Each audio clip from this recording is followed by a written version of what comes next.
To the team news we go, and we start with the Spanish, who were victorious in Belarus on Friday, and just one change for Vicente Del Bosque from that side. It's the return of Andres Iniesta.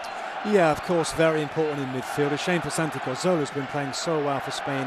Of course, his club team as well in England. But other than that, the main story is at the back here. No Puyol, no Judd Piqué that are still injured. Of course, Cesc Fabregas, number 10, the false number 9, or number 10 in this case, is preferred to the likes of Torres and Soldado on the bench. Felix Birch leading the all-German officiating crew here. So Vicente Del Bosque continuing with the strikerless formation that first developed at Euro 2012. For France, though, there's a more attacking look about the team than the one that lost so limply in Donetsk 4 months ago. Yeah, let's just see if they can get enough of the ball. I think the midfield is the key position for me. There's so many players in there, the French, that are injured. Rio Menvilla, Abu Diaby's injured, and Yann Villa as well. So Gonalons, Matuidi, Kabay be the midfield three. But there's the threat, the counter-attacking threat of Jeremy Menez, Karim Benzema and Franck Ribéry. Really warm embrace as well between Vicente Del Bosque and Didier Deschamps.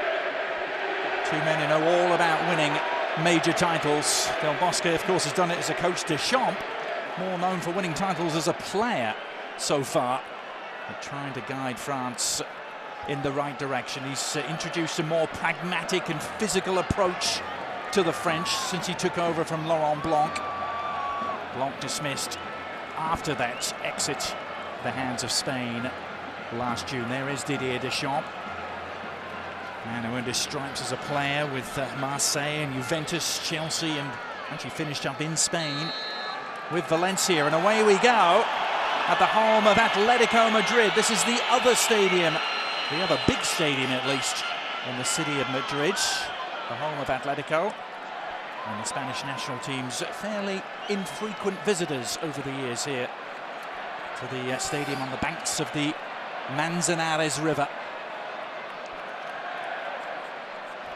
La Roja, the red against Les Bleus, the Blues of France, although they're wearing white, of course, tonight. And France going from left to right.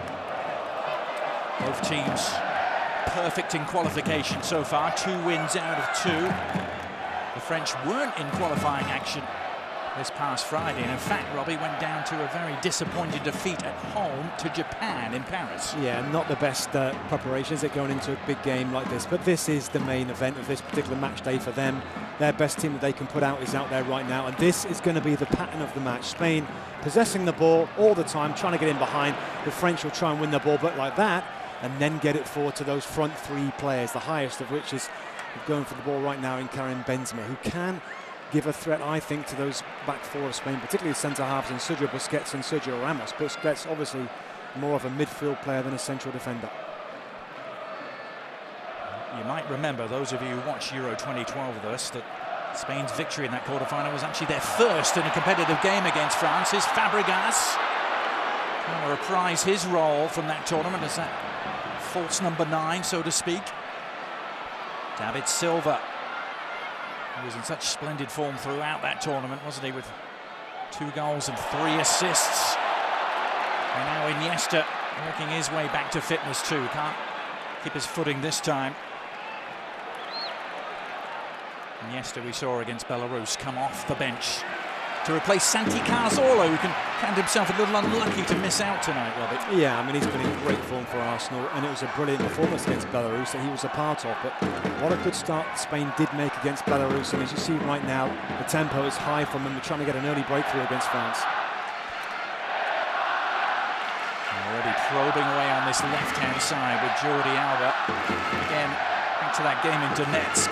France actually played 2 right-backs in that game, didn't they, with Réveillère and Debuchy. It was a lineup that raised everyone's eyebrows. Yeah, and then, of course, the ironic thing was that the goal from Spain came down their side with the ball getting in behind and Xabi Alonso scoring a header. So it didn't work that particular night, but Deschamps a different manager, different ideas. The midfield 3's picked Matuidi, Kabay and Gonalons. They can work hard. They're defensive style midfield players. So that's where the key battle, of course, is going to be against Spain. They will possess the ball for the most part under little pressure in midfield, but of course, as soon as they get in the final attacking third, that's when France need to tighten up. Now France in a way trying to start all over again, because elimination led to recrimination. Some old demons resurfaced, didn't they, for the French? No Sami and Nasri in this squad, and that still is a hangover from the eruption at the end of the Euros. Hatem Ben Arfa, another casualty of that dispute. Yeah, and that's something that Didier Deschamps has got to try and rebuild. He's got to regroup the team. He's got to try and get the French public to believe in the side and be interested in the team yet again, because they've disgraced the nation with their recent antics. David Silva not going to catch up to that. Jordi Alba opened the scoring for Spain in that victory against Belarus. A forward-thinking left-back. He used to be a left midfielder, didn't he, Jordi Alba, in his time with Valencia? Yeah, and absolutely, he's done a great job of getting in the Spanish national team. Of course, he's moved to Barcelona now, and it's ideal for them as well. He's playing very well, offers a threat in behind as well, believe it or not, as a fullback. He's got that sort of pace. You're going to see him go up and down this left side. Here he is now. He's going to get plenty of the ball, but he'll continue with it. He'll look to play and get forward as well. Xavi able to settle on the ball for the first time. And switch to Arbeloa. Surprise, surprise, nearly all Spain in the early exchanges, but France, the first chance to spread their wings. And Karim Benzema has been the man under the microscope for the French. His lack of goals in particular have been a source of major concern, almost national angst, Robbie. No goals in his last 8 games for France. Yeah, I think even before that, I think he just hasn't been scoring many goals. That's certainly an issue. You think about this French team, they've got some talent. You know, Franck Ribéry on one side, Jeremy Menez, who's a creative player, so it's a bit of a strange one. But I do believe that France will get chances in this game. I know they're away from home, I know against the World Cup and European champions, but they do give you the odd look at goal, Spain, because they're so intent on going forwad. There's Matuidi across to Patrice Evra. Back in at left back tonight. Evra sat out against Japan. Miguel Clichy took his spot. No problems posed at all for Spain there. It's Maxime Gonalon winning just his 5th cap. Relatively inexperienced French midfield, isn't it, with Matuidi, Cabaye and Gonalon? Yeah, I mean, that's where they've had the injury issues, and I'm sure Yam Mvia would have been a player that would have played. Rio Mavuba as well, and of course Abou Diaby, the Arsenal midfield player, has had a great start domestically. They're all injured, out for this game, so that's where the issues are. But I actually quite like the look of the French midfield because it's got legs, it's got energy, a little bit of aggression as well. That's what you need against the likes of Iniesta, Alonso and Xavi. Xabi Alonso with the quick restart there. He scored both goals in Donetsk. You might remember one from the penalty spot very late on in that game. On the ball again, actually scored both goals as well last time Spain played here at the Vicente Calderón. That was against Argentina 3 years ago. Iniesta. Let the ball slip away. Jeremy Menez pouncing on it and Debuchy taking over. The French had numbers forward there, counter-attacking at pace. Busquets had an awkward bounce to deal with. Eventually mopped up by Arbeloa. Ribéry, a little scoop. With ingenuity there from the Bayern Munich man. Benzema, though, is going to be called for the foul by Felix Birch.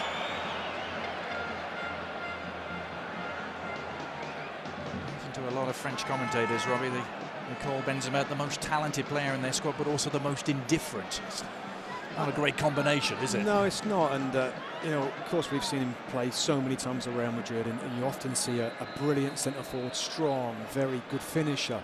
Technique is good, but then you see him playing games where he drifts out of it. You know, what is and who is the real Karim Benzema? And that's what's frustrating, I think, for his national team manager and the fans of France, because they don't get to see the best of Benzema enough. Will the real Karim Benzema please stand up? Seems to be the message. Only 15 goals in over 50 appearances for his country. Focus at the other end for now, cleared by Cabaye.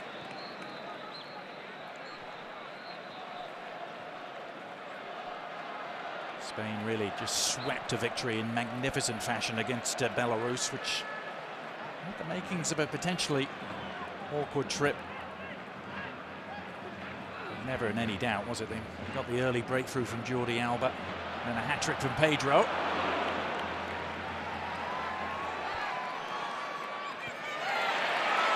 This anticipation from Xabi Alonso. Iniesta turning the corner, David Silva.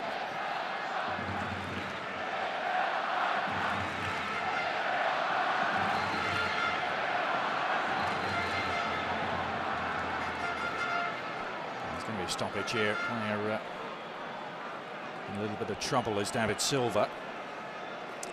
Yeah, this doesn't look good. He has noticed him indicating to the bench, and he's just posturing as if he's got to come off. There's something wrong. He's pulled something. Hamstring possibly. He's just trying to stretch it out there to see if it's maybe just a twinge or whether he has actually torn the muscle. Very worrying for, of course, Vicente Del Bosque here, the Spanish coach. And of course, Roberto Mancini as well, Man City boss of David Silva. The player the Manchester City fans delight in calling Merlin. I'm sure they will be hoping the Spanish medical team can work some magic of their own. He has specialised at European Championships so far, David Silva, in terms of his national team career. His breakthrough in Austria and Switzerland in 2008. A standout performance this past summer, but the World Cup in South Africa a little bit disappointing for Silva.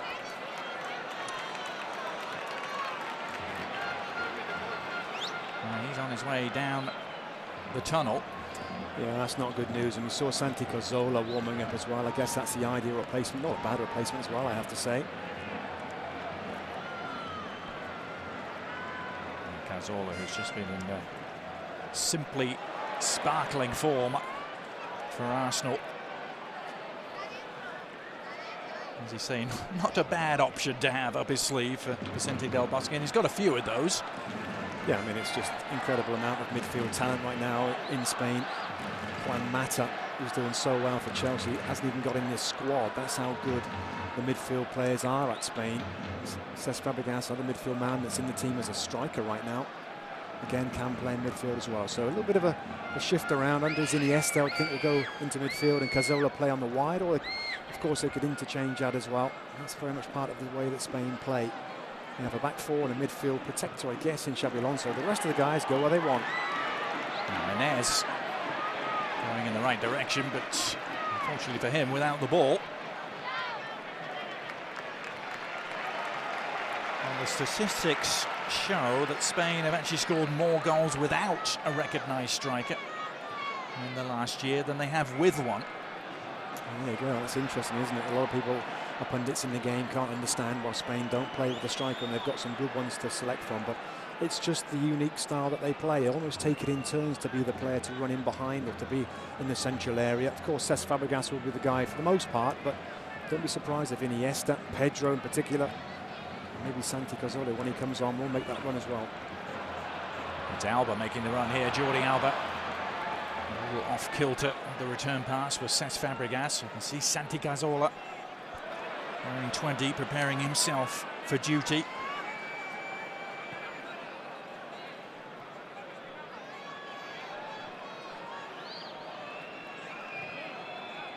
There is the Arsenal man. It will be his 50th cap that he wins when he comes on. And the next stoppage. Well, this is promising for France. Evra had wriggled free and inside too. Patrice Evra making inroads into the box.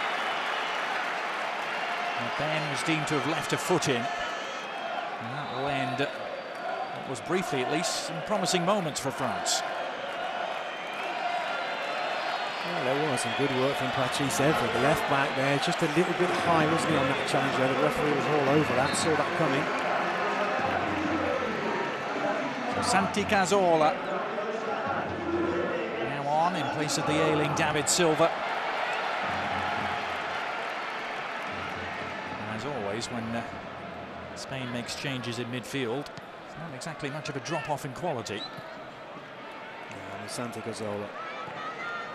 brilliant footballer, there's no question about it. The same mould of all the other midfield players, small, super technical, great vision, and above all, superior football intelligence. That's what the Spanish players have, the ability to make the right decision at the right time, when to pass forward, when to dribble, when to go back, when to shoot, when to cross. Cazorla down the line for Iniesta, who turns on the jets. Iniesta, not the best clearance, only as far as Xavi. Won't quite break Spain's way. They press on regardless. Jordi Alba. France at full stretch and happy to concede the corner.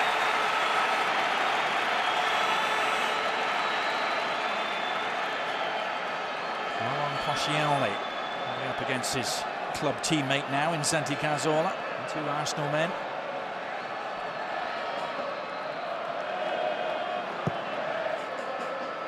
Xavi's far post delivery. Flicked away by Matuidi.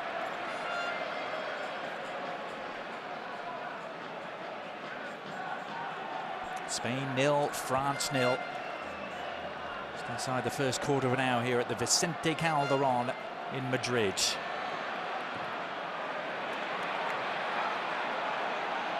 Santi Cazorla.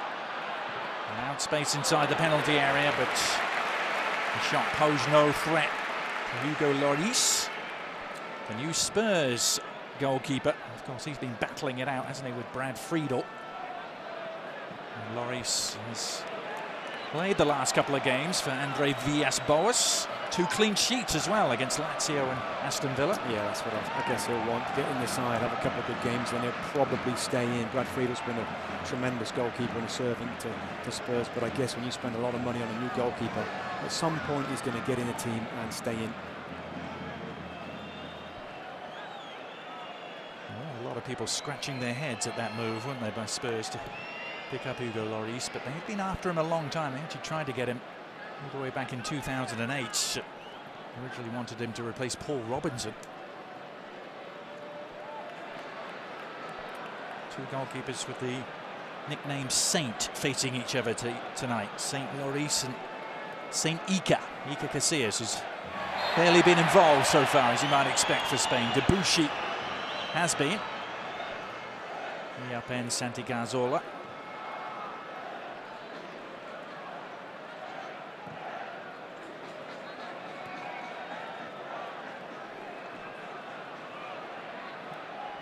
Santi Cazorla again. Jordi Alba has really grabbed hold of that left back spot now, hasn't he? And made it his own. His return to the Barcelona fold at club level. Just looking at France, you know, the way they've lined up, it pretty much is a 4-1-4-1. You've got Maxime Gonalons, who's playing very close to those 2 central defenders, just offering that protection, an area of the pitch that so many players from Spain want to try and get into. And you then got Matuidi and Cabaye, Menez and Ribéry almost forming a normal midfield 4. And of course, Karim Benzema up front, so it's got to remain compact, just trying to close off all the little avenues, the seams. And space here wide though for Spain. Plugging away on this near-hand side, almost continually, the Spanish. And there's shades of that quarter-final meeting in Donetsk.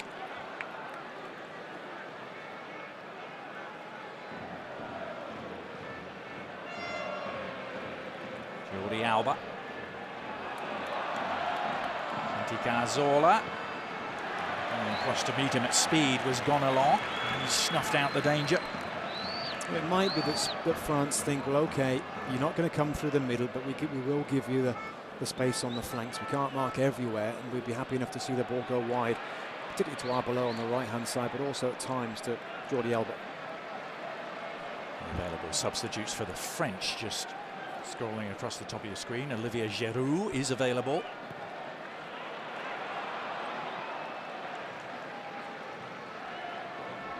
Lloris out to Evra. France 3-1 victors against Belarus at home, and a narrow and nervy 1-0 win at Finland. And they're 2 victories in this group so far.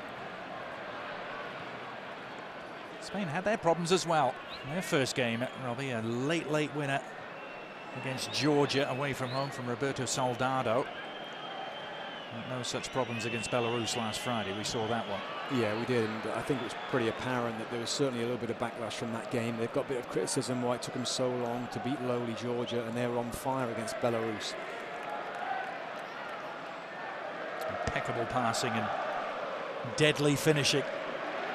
And the Spanish, ironically, no one in Spain actually saw that game. It was blacked out on Spanish television. First time a national game hasn't been shown since 1981, apparently. A dispute involving rights fees. Just Spain might have to show real patience in this game. It's not something that they're not used to. They're just slow from the tempo of the first kind of 10-15 minutes, and going to have to get used to the idea of breaking down a very disciplined and well-organised back line. Just looking across here, and Santi Cazorla is just a yard offside there. It's quite a high line from France. Vicente Del Bosque took over from Luis Aragonés after Euros in 2008. Bringing you some latest scores as well from other European qualifying games. So Italy lead Denmark by a 1-0.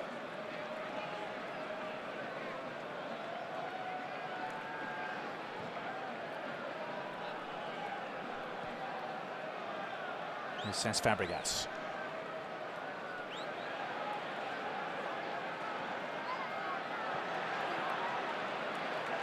Nice idea. The pass eluding Blaise Matuidi, the Paris Saint-Germain man.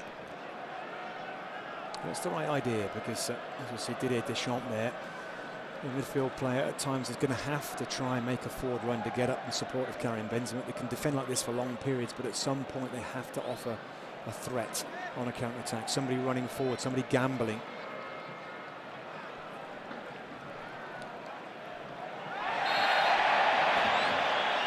Jeremy Menez.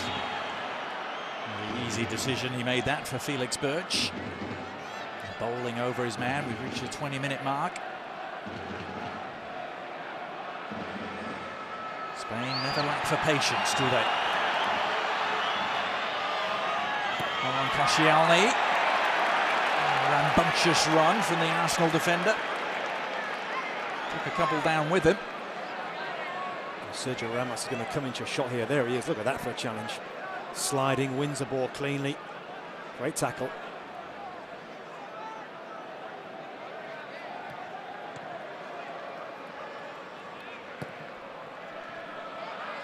The ball inside by Cabaye. He's a player that Vicente Del Bosque mentioned a lot in the build-up to this game. Yohan Cabaye, calling him the French Xavi. Which is high praise indeed. It is high praise, and he's a very good player, Cabaye, but you know, he comes here knowing that it's going to be a very different sort of game. He wants to be on the ball and creating things like Xavi does for Spain, but of course it's going to be mostly defensive, covering holes, working very hard. And try and frustrate Spain. Another shot at that tackle there, sliding challenge from Sergio Ramos. Ramos is homing in on the century mark, 100 caps for his country, needs another 3. And Italy have made it 2. Daniele De Rossi giving them the extra cushion against Denmark.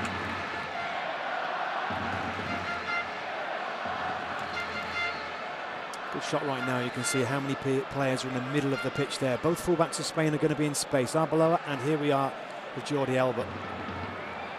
Santi Cazorla. A thundering challenge from Koscielny. It was a fair one, albeit at the expense of the corner. Felix Birch, the referee there, you see, has got a good view of that. He's only 10 yards away, and slide tackle is very much part of the game. Now Iniesta, well, he wriggled his way free with such ingenuity, and then there's a collector's item for you, completely whiffed. I think there was a smile on his face as well. European Player of the Year. Here we go. Have some of that. Actually quite reassuring for the rest of us, Robbie. Absolutely. Even Iniesta's human. Yeah.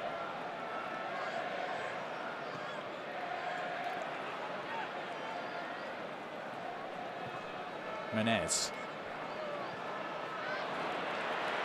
Every now and then they've threatened to launch bids down the left-hand side, have Didier Deschamps' team.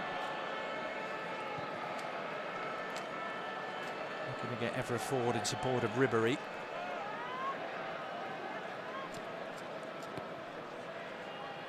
Didier Deschamps yesterday calling Spain a role model for us all. What they do is simply incredible. There seem to be different messages for the French in terms of their prospects in this game. The French journalists and the media coming out with phrases like zero optimism, but Karim Benzema suggesting they could spring a surprise here. It's Jordi Alba. He's trying to spring his way through the French defence. He's got so much pace. That's what makes him very difficult to mark there. Just gets away with it a little bit. Mathieu Debuchy's got to be a bit careful there with the shoulder-to-shoulder challenge. Does well to recover there and make the sliding tackle again.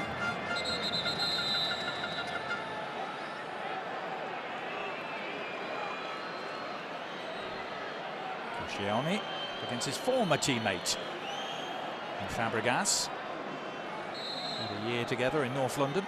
Proved to be Fabregas' last year with Arsenal. Xavi sent in the corner. Oh, Sergio Ramos off the post. It's still up for grabs, and second time does the trick. Well, he still had his head in his hands, having missed the first opportunity. No such mistake with the second, and Spain have their breakthrough.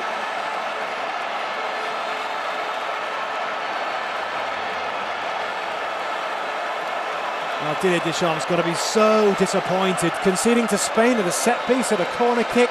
Look at that, the reaction from Sergio Ramos. It does him a favour because he stands still in reaction. That pulls defenders away from him. Take a look at this. Stands still, nobody bothers to mark him. It comes right back to his right foot, right in front of goal, and almost misses that, puts it into the roof of the goal, and then the celebrations, the spectacular celebrations come from Sergio Ramos.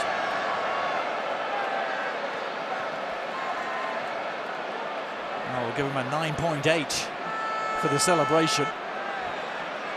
It's his 7th international goal. And as you said, Robbie, one that will provoke a lot of unrest in the heart of the French defence. A, to leave him open for that length of time on the initial header, and then B, not to mark him on the follow-up. You can look through the Spain lineup. I'm sure Didier Deschamps done it many times. There's two players that can head the ball, Sergio Busquets and Sergio Ramos. Two players to mark at a set piece, and yet Sergio Ramos seems to have like 2 yards around him to make that first header.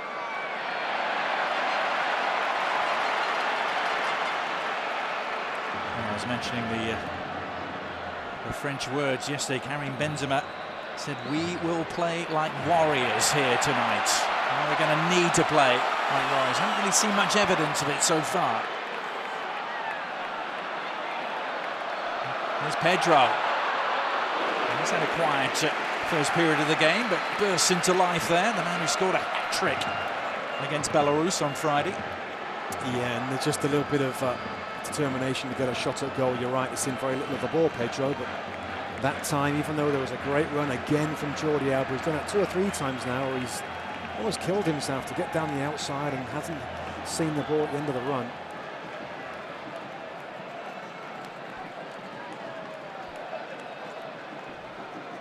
Now, that hat-trick by Pedro, incidentally, against Belarus was the first of his professional career. No bad stage on which to get one, a World Cup qualifier. Yeah, and he's just switched sides now with Santi Cazorla for the time being, just trying to get involved in the match, get some a little bit of possession of the ball.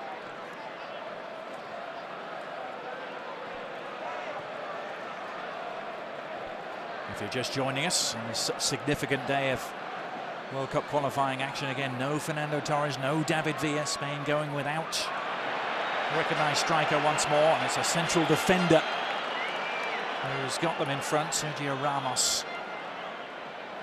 The breakthrough just a couple of minutes ago. what France have done a bad job of is keeping possession when they win the ball back. There's been a few situations, you mentioned it with Patrice Evra on the left, certainly Debuchy made a run on the right hand side. They are willing to get forward, but if you give the ball away every time you get it back, then you're never going to build any attacks. Menez. Debuchy swinging in the cross. Benzema. To get free of his club teammate Arbeloa. He took Busquets with him. Spain really hunt as a pack, don't they, to get the ball back when they don't have it. The France just need to put 4, 5, 6, 7 passes together right here. Give them a break. Get Spain moving about a little bit without the ball. Work them.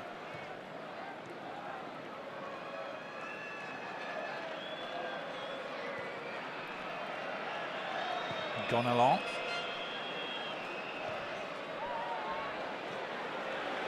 Debuchy rose to meet it, could do nothing with it.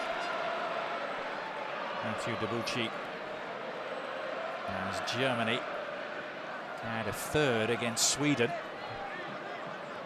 Mertesacker getting in on the act. 3 goals for Germany in a game that was always seen as being a tricky one against Zlatan Ibrahimovic in Sweden. No problem for the Germans. It's starting to look a little better for the Irish, isn't it, after their 6-1 mauling on Friday. Perhaps Germany really are that good.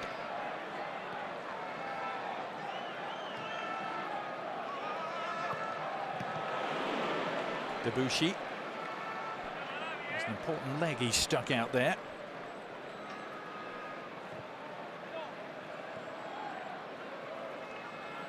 France for a while seemed to be on the right track under Laurent Blanc, certainly leading into Euro 2012. A lot of people thought perhaps they were even dark horses when it came to the tournament. They were on a long unbeaten run under Blanc, stretched actually to 23 games. But it all ended so tamely for them, didn't it? They lost first of all to Sweden in their final group game. That's where the rot really set in. Yeah, and just we were amazed at how poor they were against Spain, with no kind of attempt to get forward. Very, very defensive. The back foot again here as Iniesta releases Pedro. It's going to be yet another corner. I wonder if they'll bother to mark Sergio Ramos this time. Well, Mamadou Sakho, Paris Saint-Germain central defender. Laurent Koscielny, not a big player, Koscielny, in terms of marking. You can see him in the middle of the picture there. He's picking up Cesc Fabregas. There's Busquets, and there's the match up there, isn't it? And Sakho.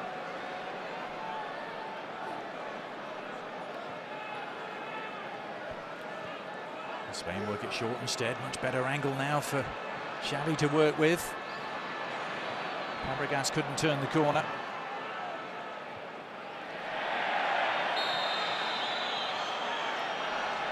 Nothing is going France's way. It was Benzema and Arbeloa.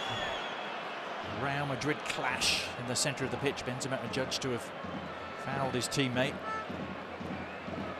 So if he really did anything wrong there, Robert? I don't think so. There's a little bit of contact, but what do you expect when the ball's in between 2 players in the air? They're going to go for it. It just seems to me that France, you know, they're so concentrated about their positions, and when you look at them, they look well organised, and for the most part, they haven't had a problem against Spain in this first 32 minutes now. But I sometimes think that teams forget to play. When they get the ball, they forget to express themselves and keep hold of it. They're just so focused on stopping Spain all the time.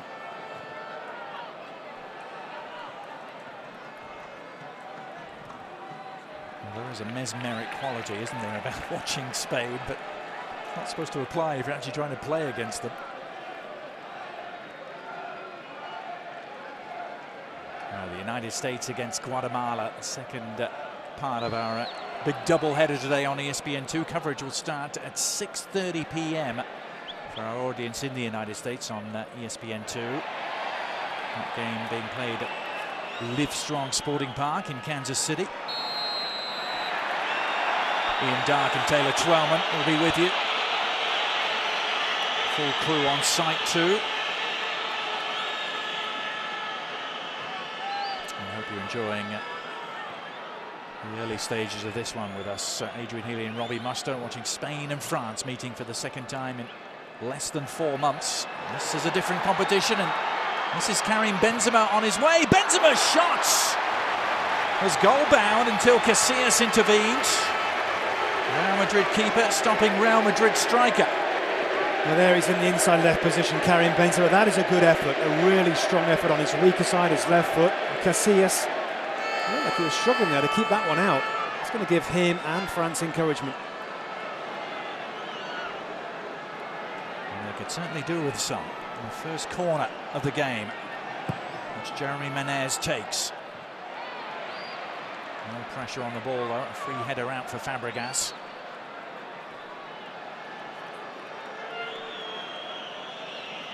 According to Didier Deschamps, they barely deserved to lose that home friendly to Japan, and they did outshoot the Japanese by a 21-3 margin, but lost to a late goal from Shinji Kagawa, Manchester United man. Just got to forget about that now and just try and find a way of getting back into this game. They're behind now, they've got to develop their game going forward. Well, Denmark have got a goal back against Italy. They lead 2-1 at half-time.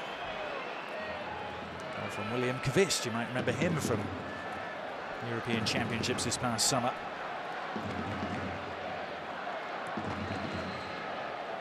Got to find a way of getting Frank Ribéry into the game, Adrian. I think he's the best player for France, but hasn't seen anything of the ball on that left-hand side.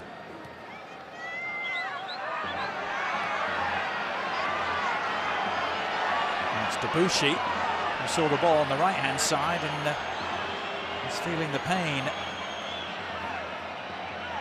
Got a knee in the small of the back there, Matthew Debuchy. He won his first cap less than a year ago. The Lille defender, who was very much thought to be in the shop window this past summer. People thought he might get a big offer from a much bigger European team. It actually didn't transpire.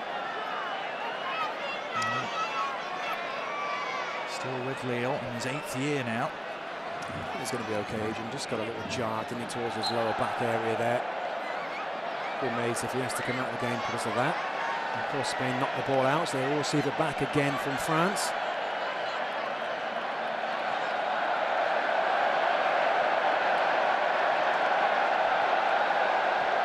Minutes to go in the first half here at the Vicente Calderón, home of Atletico Madrid, and of course that meant Fernando Torres had a huge incentive to play a part here tonight. He hasn't actually played in this stadium since he left Atletico.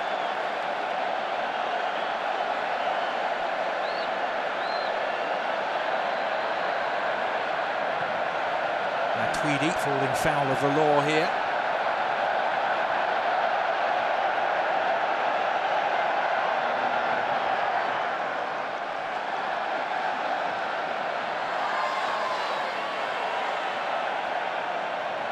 Santi Cazorla, a combination with Arbeloa, who to wind his way into the penalty area. Santi Cazorla winding up for the shot.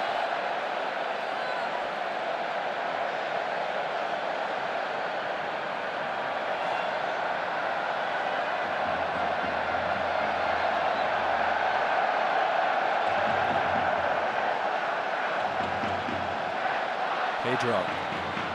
Turning on the Jets, Pedro, and the layoff for Iniesta.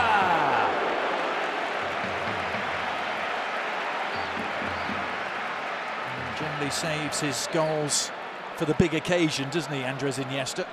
I just wonder if Pedro could have pulled the trigger just before this layback to Iniesta. It's a harder shot, is it, from there? Pedro's got a great head of steam going at the last defender there. A little step over maybe on that last player to try and get a shot at goal.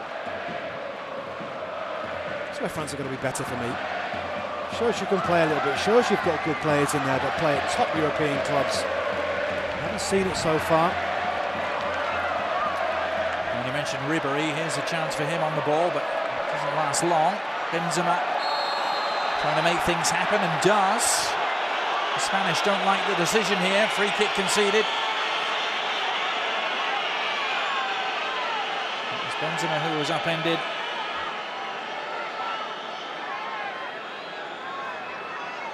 Xabi Alonso here just reaching in. It's a foul. Doesn't get enough of the ball there. Certainly he's reaching around the outside of the striker. This is a chance for France now.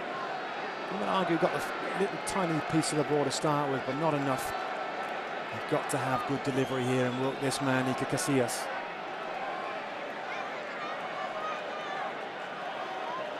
What does Didier Deschamps and his French side have up their sleeves? It's curled in beautifully. In fact, a bang across the face of goal and in. But is it going to be given offside? It is. Jeremy Menez, who was literally on the goal line. Well, it was a delicious ball across, wasn't it, Robbie, initially? But we'll come back to it because Spain have gone right down the other end and are threatening themselves. Pedro.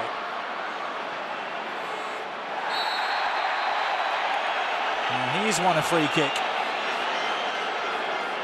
And the free kick from Cabaye was a real treat for France. I think it was Benzema beyond the far post, Robbie, who nodded it back across. I'm not going to be able to look at it just yet. Just yet, no. This is Frank Ribéry, just a little bit too aggressive there on Pedro at the other end, but you're absolutely right. Look at that football. Brilliant ball in. That's fantastic. Is he behind him there? My goodness, that's close, isn't he? That is close.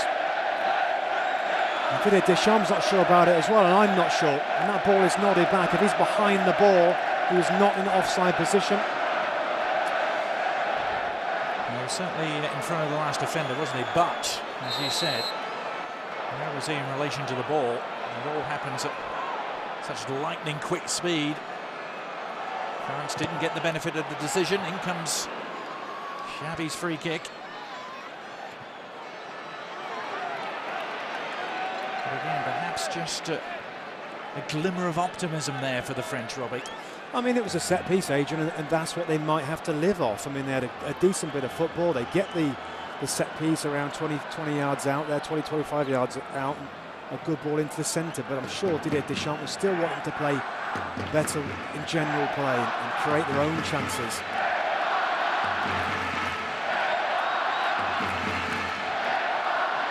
Just a little glimpse of that warrior spirit that Karim Benzema talked about yesterday coming to the surface. We're going to need a lot more of that, though.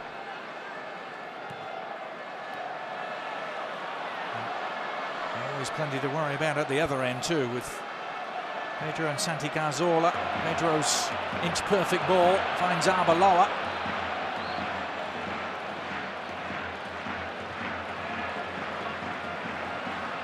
Little touch on for Pedro.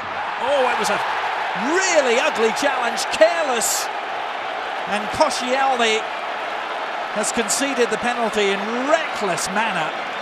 A booking too for the Arsenal man, and just when things were looking a little brighter for France, it's turned sour again. What was Laurent Koscielny thinking? Well, he should know better. Absolutely disappointed his teammates there. Look like they're almost back in the game, come steaming across here. I mean, that's one of the worst challenges you're going to see from a central defender, an experienced central defender as well. Pedro's quick, he's lightning fast, he's got quick feet. Look at that. It's almost that he's not even got a ball. Laurent Koscielny there, nowhere near it, hacks the shins of Pedro inside the penalty box. Crazy. Well, Pedro won a penalty against France, didn't he, in that Euro quarter-final in Donetsk. Xabi Alonso took it and scored. Now it's Cesc Fabregas trying to do the same. It's saved, though, by Lloris. The Spurs man coming to the rescue of the Arsenal man, and France are still in this. Well, they are. Lloris guesses the right way. Cesc Fabregas is frustrated. He's had a difficult first half. We haven't seen him in the game, really, have we? Cesc Fabregas up front. He's been closely marked. And what a chance there to make his mark in the game. He misses the penalty.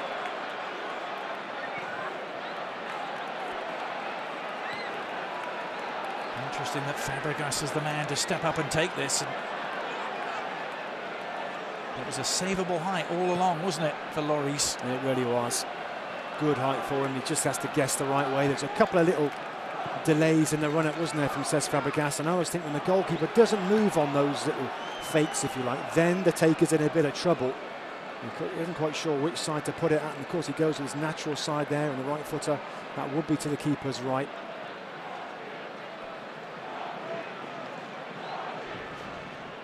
Well, the outrageous swings of fortune in the game.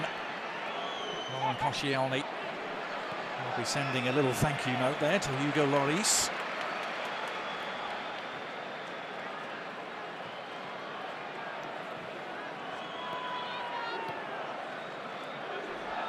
Couple of minutes to go in the first half that has certainly far exceeded what we saw in Donetsk less than 4 months ago. Spain looking to increase their recent dominance over France. They've won 4 of the last 5 meetings.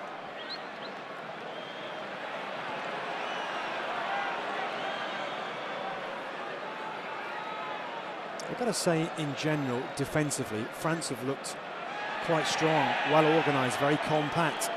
As well as though Spain have been ripping them apart with their football they normally do against their opponents. Benzema may have a chance to nick this through for Ribéry. It may still come Frank Ribéry's way because Evra has latched onto it. Now Ribéry has it.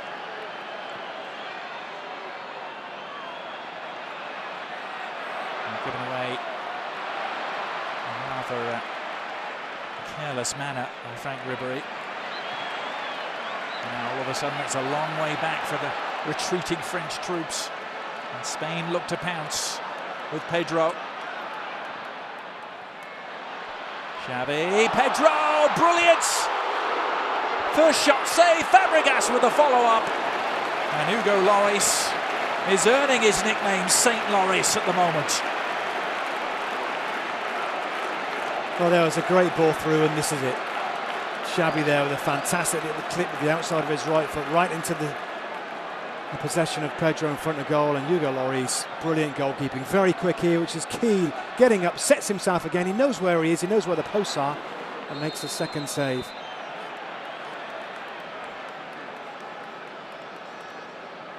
Sergio Ramos penalised on the resulting corner.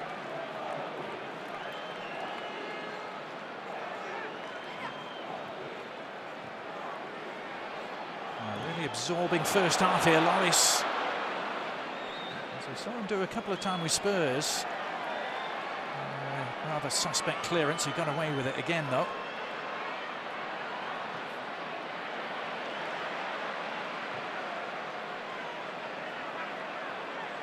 Iniesta.